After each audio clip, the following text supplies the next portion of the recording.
Hello student, ये coordination compound का video number 7 है। लास्ट वीडियो में हम कोऑर्डिनेशन कंपाउंड के नॉमेनक्लेचर के बारे में डिस्कस कर रहे थे। तो हमें कोऑर्डिनेशन कंपाउंड का आईपीएससी नॉमेनक्लेचर कैसा होता है उसके रूल्स को स्टडी करना है। तो हमने एक थोड़ा सा आपको हिंट दिया था कि एग्जाम्पल लेकर के, जैसे पोटेशियम हेक्सा साइनोफेरेट सेकेंड। तो हमने इसमें ऑक्सीडेशन नंबर भी आपको बताया कि ऑक्सीडेशन नंबर कैसे निकलता है। और यदि counter ion left hand side में है तो पहले काउंटर आयन का नाम लिखा जाता है, उसके बाद लिगेंड का नाम लिखा जाता है और फिर उसके बाद सेंट्रल मेटल एटम का नाम लिखते हैं और लास्ट में ऑक्सीडेशन संख्या ब्रैकेट में लिखी जाती है। क्लियर है? यदि counter ion right hand side में हो जाए, लेफ्ट हैंड साइड की बजाय राइट हैंड साइड में हो जाए, तो यदि राइट हैंड साइड में काउंटर आयन होगा तो पहले लिगेंड का नाम, फिर सेंट्रल मेटल एटम का नाम लिखा जाएगा, उसके बाद ऑक्सीडेशन संख्या रोमन अंकों में और फिर सबसे अंत में काउंटर आयन का नाम लिखा जाएगा। क्लियर है? और एक चीज, काउंटर आयन यदि लेफ्ट हैंड साइड में होगा तो केटायन होगा जनरली, और यदि आपका काउंटर आयन जो है वो राइट हैंड साइड में है तो वो एनायन होगा। और यदि काउंटर आयन केटायन है तो हमारा कॉम्प्लेक्स क्या होगा?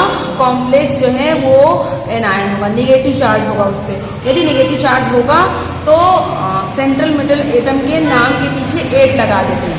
और यदि काउंटर आयन जो है राइट हैंड साइड में है और वो एनायन है तो हमारा कॉम्प्लेक्स जो है पॉजिटिव चार्ज में, उसके ऊपर पॉजिटिव चार्ज होगा, पॉजिटिव होगा। और जब पॉजिटिव होगा तो सेंट्रल मेटल एटम के नाम के पीछे 8 सफिक्स का उपयोग, 8 अनुलग्न का उपयोग नहीं किया जाता। तो हम रूल देखेंगे यहाँ पर 1 by 1। सबसे पहले फर्स्ट है that is naming of coordination compound. First है नेमिंग ऑफ कोऑर्डिनेशन कंपाउंड। यदि कोऑर्डिनेशन कंपाउंड की नेमिंग करनी हो तो किस ऑर्डर में करते हैं? Naming of coordination compound. Coordination compound की नेमिंग करते समय हम किस चीज को प्रायोरिटी देते हैं और किसका नॉमेनक्लेचर पहले करते हैं? देखिए, सबसे पहले फर्स्ट इसमें क्या होता है कि नेम ऑफ लिगेंड। देखिए यहाँ पे मैं रूल लिख दे रही हूँ, नेम ऑफ लिगेंड। पहले सबसे पहले लिगेंड का नाम, काउंटर आयन हम दिमाग में नहीं रख रहे हैं, हम कॉम्प्लेक्स को ऐसा ले रहे हैं जिसमें काउंटर आयन नहीं है, तो उस केस में सबसे पहले किसका नाम लिखते हैं? लिगेंड का नाम लिखा जाता है। फिर name of central metal atom, name of central metal atom, central metal atom का नाम लिखा जाता है।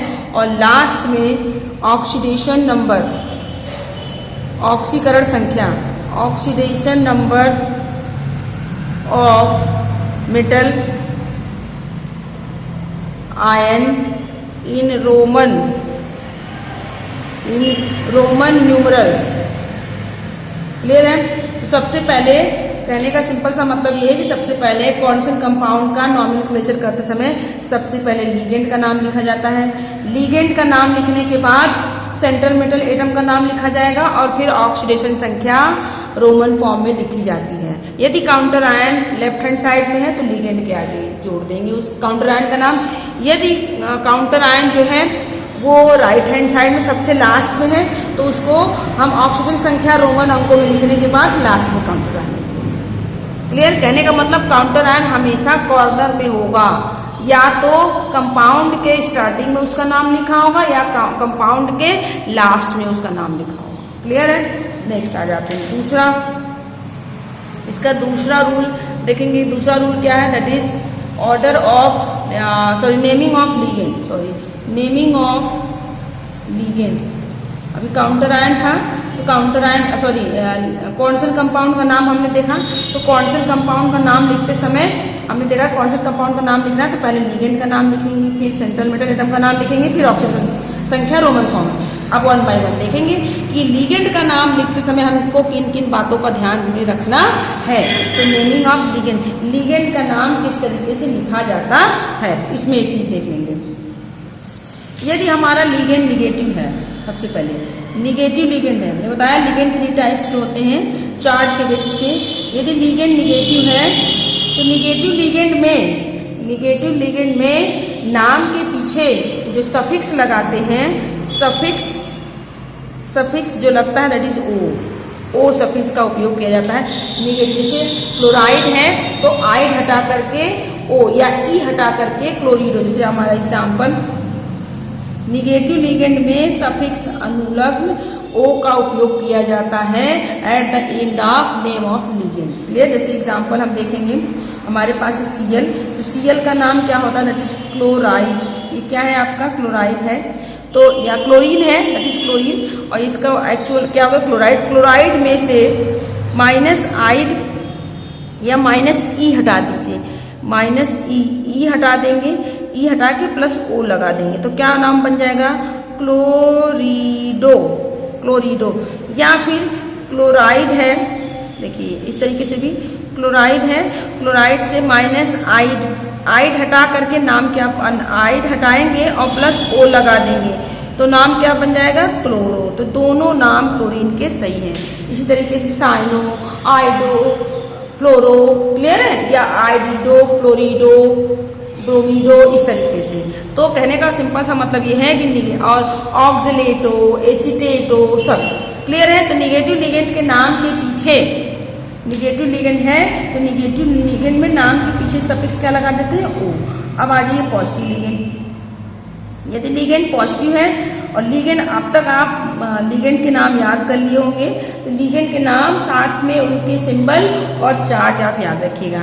अब यदि लिगेंड पॉजिटिव है, लिगेंड पॉजिटिव होता है, तो उस केस में जो सफिक्स लगता है, सफिक्स जो पीछे लगाया जाए, सफिक्स क्या लगता है, ईएम, सफिक्स क्या लग जाता है, ईएम। जैसे एग्जाम्पल, जब लिगेंड बताया था तो उसमें हमने बता रखा है, जैसे एग्जाम्पल है हमारे पास NO2+, तो इसके नाम के पीछे ईएम लग जाएगा, क्या नाम हो जाएगा, नाइट्रोनियम, नाइट्रोनियम, क्लियर, नाइट्रोनियम। या फिर जैसे NH3+, हाइड्राजीन है, तो हाइड्राजीन का नाम क्या हो जाएगा, हाइड्राजोनियम, हाइड्राजीन से हाइड्राजोनियम, लास्ट में सफिक्स क्या लगा देते हैं, ईएम, ईएम सफिक्स लग जाता है in case of positive ligand. Ligand के नेमिंग में हमको इन सब बातों का ध्यान रखना है, क्लियर है। अब आ जाइए नेक्स्ट है न्यूट्रल लिगेंड। थर्ड है हमारे पास न्यूट्रल लिगेंड। तो न्यूट्रल लिगेंड के नाम में कोई चेंज नहीं है, जैसा उनका नाम होगा उसी तरीके से उसका नाम रख देंगे, उसमें किसी भी प्रकार के सफिक्स का उपयोग नहीं किया जाता है, एंड में कोई भी चीज जोड़ी नहीं जाती है। No suffix, no suffix added at the ending. तो एंडिंग में, लिगेंड के नेम के एंडिंग में कोई सफिक्स नहीं जोड़ा जाता है न्यूट्रल लिगेंड के केस में। जैसे एग्जाम्पल, तो H2O को बोलते हैं एक्वा, तो इसका नाम एक्वा ही लिखा जाएगा, O या EM ऐसा कुछ भी उसमें जोड़ा नहीं जाता। NO है, तो NO के लिए क्या लगाते हैं, दैट इज नाइट्रोसिल, इसका नाम क्या है, नाइट्रोसिल। तो ढेर सारे आपको पॉजिटिव लिगेंड हमने, सॉरी न्यूट्रल लिगेंड बताया, जैसे NH3, इसका नाम क्या हो गया, एमीन। तो ये सारे के सारे न्यूट्रल लिगेंड हैं जिसमें किसी भी प्रकार के सफिक्स का उपयोग नहीं किया जाता। क्लियर। अब अगला, ये तो हो गया कि जब लिगेंड का नाम करेंगे तो निगेटिव, पॉजिटिव और न्यूट्रल पहले पहचान लेंगे, और उसके यदि निगेटिव है तो O लगा देंगे, पॉजिटिव है तो EM लगा देंगे, और यदि न्यूट्रल है तो कुछ नहीं लगा देंगे। क्लियर है। अब थर्ड स्टेप हमको क्या करना है, थर्ड स्टेप में हमें नॉमेनक्लेचर में क्या ध्यान रखना है, ऑर्डर ऑफ नेमिंग लिगेंड। अब लिगेंड का नाम किस ऑर्डर में करते हैं, order of naming ligand. Ligand का नाम रखते समय कौन सा ऑर्डर, कौन से क्रम में हम लिगेंड का नाम रखते हैं। तो जो लिगेंड का जो नाम है उसको देखिए कैसे, the name of ligand are written in alphabetical order. Clear है। द नेम ऑफ लिगेंड, पहला इसमें, the name of ligands are written in alphabetical order, alphabetical order. Clear. Ligand का नाम रखते समय हमें यह ध्यान रखना है कि लिगेंड के नाम अल्फाबेटिकल ऑर्डर में हो। जैसे A नाम वाले लिगेंड पहले होंगे, फिर B वाले होंगे, फिर C वाले होंगे, तो लिगेंड के नाम हमेशा अल्फाबेटिकल ऑर्डर में लिखे जाएं। क्लियर है, चाहे वो लिगेंड न्यूट्रल हो या लिगेंड आयन के रूप में। क्लियर है, तो लिगेंड का नाम रखते समय हमें ये ध्यान रखना है कि लिगेंड का जो नाम होगा वो अल्फाबेटिकल ऑर्डर में ही लिखा जाएगा। क्लियर, उसके अलावा अब लिगेंड यदि एक से ज्यादा यूनिडेंटेड लिगेंड, सबसे पहले यूनिडेंटेड में देखेंगे, unidentate ligand, naming of unidentate ligand. यदि यूनिडेंटेड लिगेंड की संख्या एक से ज्यादा हो, यूनिडेंटेड लिगेंड मोनोडेंटेड या यूनिडेंटेड जिसके पास एक ही पेयर इलेक्ट्रॉन डोनेट करने को है, उसके पास एक से ज्यादा लिगेंड हो, तो उस केस में जो प्रीफिक्स लगाते हैं वो है आपका डाई, ट्राई, ये सब। क्लियर है, तो if more than one unidented ligands, if more than one unidented ligands are present in such case, during naming of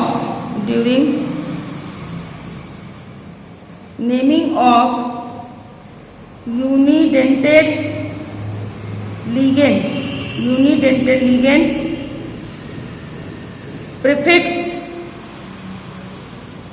prefix का यूज करते हैं।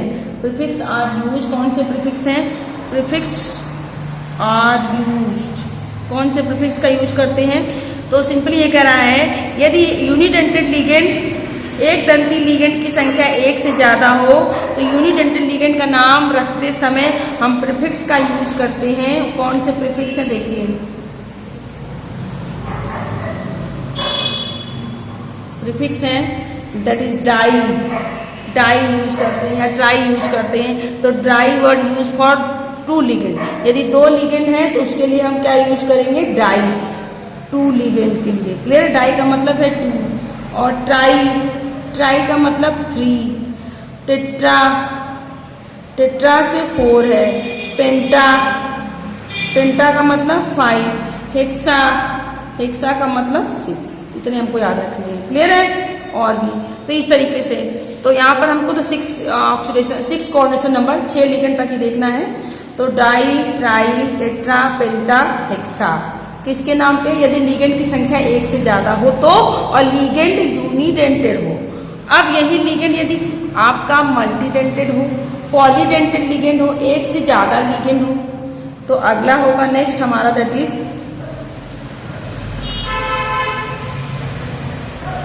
Polydentate ligand. कहने का मतलब वो लिगेंड जिसमें एक से ज्यादा डोनर साइट्स हो। तो उस केस में यदि लिगेंड प्रेजेंट हो मोर देन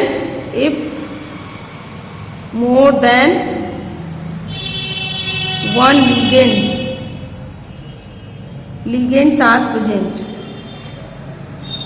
पॉलीडेंटेड के केस में यदि एक से ज्यादा लिगेंड प्रेजेंट हो तो उस केस में जो प्रीफिक्स यूज होता है, प्रीफिक्स कौन से प्रीफिक्स का यूज करते हैं? तो देखिए उस केस में जो प्रीफिक्स यूज होता है that is bis for two ligand, tris for three ligand, bis word दो लिगेंड के लिए। यदि आपका multidentate ligand, bidentate, tridentate ligand है तो द्विदंती लिगेंड है, और दो है तो बिस, तीन है तो ट्रिस, चार है तो टेट्राकिस। क्लियर है, इस तरीके से एक्सेट्रा इसका यूज किया जाता है। तो आपको डिफरेंस समझ में आ गया होगा। सबसे पहले देखिए लिगेंड का नाम, अब दिमाग में रखिए क्या करना, हम कॉन्सेंट कंपाउंड का नॉमेनक्लेचर कर रहे हैं, स्टेप बाय स्टेप हम जा रहे हैं। सबसे पहले कॉन्सेंट कंपाउंड का नॉमेनक्लेचर करते समय हमको यह दिमाग में रखना है कि सबसे पहले लिगेंड का नाम, काउंटर आयन हम भूल जा रहे हैं कुछ देर के लिए। सबसे पहले कॉन्सेंट कंपाउंड का नॉमेनक्लेचर करते समय हम लिगेंड का नाम लिखते हैं। अब लिगेंड का नाम लिखते समय भी हमको किन बातों का ध्यान रखना है कि लिगेंड को अल्फाबेटिकल ऑर्डर में लिखना है, पहली चीज। दूसरा, यदि लिगेंड, अब हमको ये देखना है अल्फाबेटिकल ऑर्डर में लिखना, ठीक है, अल्फाबेटिकल ऑर्डर हमने देख लिया। अब हमको ये देखना है कि जो लिगेंड है वो लिगेंड सारे के सारे यूनिडेंटेड है या मल्टीडेंटेड भी है, और क्या एक से ज्यादा है, क्या एक ही है। यदि एक से ज्यादा है तो क्या वो यूनिडेंटेड है? यदि यूनिडेंटेड है और एक से ज़्यादा है, दो होगा तो डाई, 3 होगा तो ट्राई, 4 होगा तो ट्राई, इस तरीके के प्रीफिक्स का इस्तेमाल करेंगे, आगे लगा देंगे लिगेंड के नाम के आगे। यदि लिगेंड की संख्या एक से ज़्यादा है और वो लिगेंड मल्टीडेंटेड है, पॉलीडेंटेड है, बाईडेंटेड है, ट्राईडेंटेड है। यदि बाईडेंटेड है, एक से ज़्यादा है तो नाम के आगे 2 है तो बिस लगा देंगे, 3 है तो ट्रिस लगा देंगे। इस तरीके के प्रीफिक्स का इस्तेमाल यूज किया जाता है। अभी एग्जाम्पल में हम इसको देखेंगे। क्लियर है? तो ये हो गया कि लिगेंड का नाम हमको किस तरीके से करना। अब oxidation state of central metal atom या आयन, तो ऑक्सीडेशन स्टेट जो है सेंट्रल मेटल एटम का, क्योंकि अब हमने क्या किया कि लिगेंड के नाम रख लिए। क्लियर है? अब ऑक्सीडेशन स्टेट से पहले देखेंगे। लिगेंड का नाम हमको क्लियर होगा, हमने लिगेंड का नाम लिख लिया। अब सेकेंड स्टेप क्या पहुंचा? सेकेंड स्टेप में हमको क्या करना है? सेंट्रल मेटल एटम का नाम लिखना है। क्लियर? तो सेंट्रल मेटल एटम का जब नाम लिखेंगे तो उस केस में देखिए क्या करेंगे। तो नेक्स्ट हमारा टॉपिक होगा, next point that is name of the central metal atom. Name of the central metal atom. Central metal atom का नामकरण हमको करना हो तो उस केस में क्या करेंगे? यदि complex cation and neutral molecule दोनों है मतलब उसमें डिफरेंस नहीं। इन केस ऑफ एनायन, यदि एनायन है, कॉम्प्लेक्स एनायनिक फॉर्म में है तो सफिक्स लगा देंगे। देखिए सिंपल सा देख लेते हैं। सेंट्रल मेटल एटम के नाम के केस में हमको क्या करना है? In the case of anionic complex, in the case of anionic complex, the suffix 8 को अटैच कर दे। suffix 8 is attached to the name of central atom। Clear? यदि हमारा सेंट्रल मेटल, यदि कॉम्प्लेक्स एनायनिक है, कॉम्प्लेक्स एनायनिक कब होगा? जब counter ion positive ion होगा। तो जब एनायनिक होगा तो हम सफिक्स 8 यूज करेंगे। क्लियर है? यदि कॉम्प्लेक्स न्यूट्रल है, in the case of cationic, in the case of cationic और neutral complex, no suffix attached to the name of central atom. Clear? तो सिंपल से शब्दों में सेंट्रल मेटल एटम का नाम रखते समय हमें ये ध्यान रखना है, यदि कॉम्प्लेक्स एनायनिक होगा तो सफिक्स 8 लगा देंगे सेंट्रल मेटल एटम के नाम के पीछे। यदि कॉम्प्लेक्स केटायनिक या न्यूट्रल होगा तो हम किसी भी प्रकार का सफिक्स सेंट्रल मेटल एटम के नाम के पीछे अटैच नहीं करेंगे। क्लियर है? तो लिगेंड का नाम रख लिया, अब सेंट्रल मेटल एटम का नाम क्लियर हो गया। अब ऑक्सीडेशन संख्या की बारी है। तो next that is oxidation state of central metal atom. Oxidation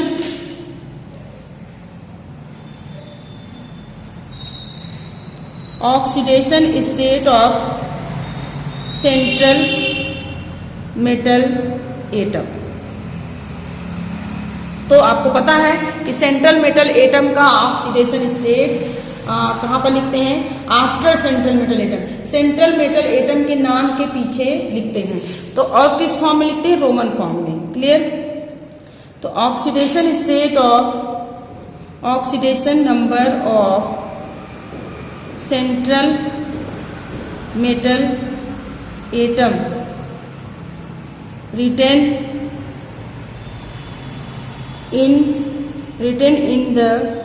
written in Roman numeral after the name of central atom। Clear? Central metal atom, simple से शब्दों में। ऑक्सीडेशन सेंट्रल मेटल एटम का ऑक्सीडेशन संख्या, ये जो है रोमन अंकों में लिखा जाता है सेंट्रल मेटल एटम के नाम के पीछे। क्लियर हो गया? तो ये लिख लेंगे। अब आ जाएगा, अब आपका ये क्लियर हो गया कि इस तरीके से हमको नॉमेनक्लेचर करना है। अब मैंने तो आपको डिटेल बताया, अब हम शॉर्टकट बताएंगे और काउंटर आयन को लेते हुए बताएंगे, बिना काउंटर आयन के बताएंगे आपको, ताकि आप अभी तक आपने जो पढ़ा इतना लंबा चौड़ा उसको शॉर्टकट आप याद रखें और आपको याद है। अब हम वो कोऑर्डिनेशन कंपाउंड लें जिसमें काउंटर आयन नहीं, तो coordination compound without counter ion. तो नॉमेनक्लेचर हमारा हेडिंग हो जाएगा, that is nomenclature of coordination compound. ये हमारी तरफ से आप इस रूल को याद रखें ताकि नॉमेनक्लेचर में कोई प्रॉब्लम ना हो। तो फर्स्ट मैं ले रही हूं nomenclature of coordination compound without counter ion, जिसमें काउंटर आयन उपस्थित नहीं, विदाउट काउंटर आयंस। तो रूल्स फॉर, बल्कि यहां पर कर देंगे रूल्स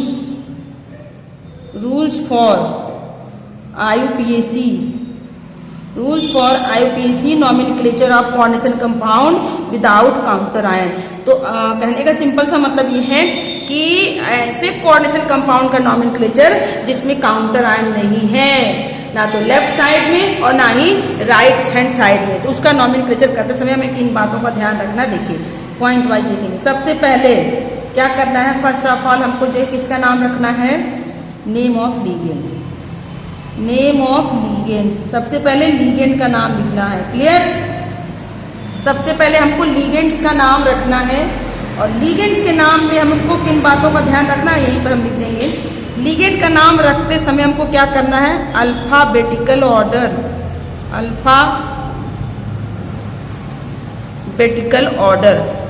पहली चीज अल्फाबेटिकल ऑर्डर फॉलो करनी है। क्लियर है? दूसरा प्रीफिक्स लगा देंगे, prefix attached if more than one ligand, एक से ज्यादा लीगेंड उपस्थित होंगे तो हम प्रीफिक्स भी लगाएं। क्लियर? सबसे पहले लीगेंड का नाम लिखेंगे, उसमें उसको अल्फाबेटिकल ऑर्डर में और प्रीफिक्स लगाएंगे यदि एक से ज्यादा लीगेंड उपस्थित हो। क्या प्रीफिक्स लगाएंगे हमने आपको बताया। अब आ जाइए पॉइंट नंबर 2। दूसरे पॉइंट में क्या करेंगे, नेम ऑफ सेंट्रल एटम। अब हम सेंट्रल एटम का नाम लिखेंगे। क्लियर है? तो इसको हम नेक्स्ट वीडियो में डिटेल में डिस्कस करेंगे विथ एग्जाम्पल।